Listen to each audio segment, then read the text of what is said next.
Mais avant de développer ces titres, direction l'Algérie, le numéro de complément d'enquête diffusé jeudi dernier sur France 2 continue de provoquer de vives réactions de l'autre côté de la Méditerranée.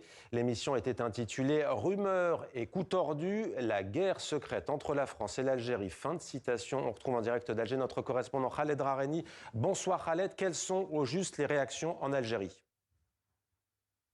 Comme vous venez de dire, Mohamed, c'est un nouvel épisode dans ces tensions interminables entre les deux pays. Ça a commencé il y a 3 jours avec la convocation du chargé d'affaires de l'ambassade de France à Alger, Gilles Bourbao, justement pour protester contre ce numéro de complément d'enquête qualifié par l'agence de presse publique APS d'entreprise de désinformation méthodique.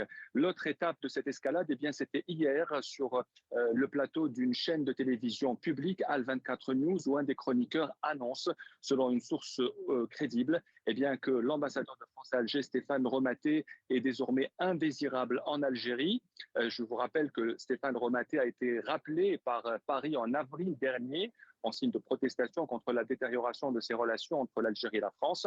Eh bien, dans cette chaîne aussi, il a également été annoncé que les parents de Christophe Glaise, qui arrive bientôt à Alger, ne seront pas autorisés à rendre visite à leur fils à la prison de Tizi Ouzou en signe de réciprocité, parce que les autorités françaises auraient refusé aussi aux parents de l'agent consulaire algérien emprisonné en France de lui rendre visite. Voilà donc un peu le résumé, le nouveau feuilleton de ces tensions algéro-françaises qui ont commencé, dois-je le rappeler, le 30 juillet 2024 avec la décision d'Emmanuel Macron de reconnaître le plan d'autonomie marocain comme la seule solution au conflit du Sahara occidental.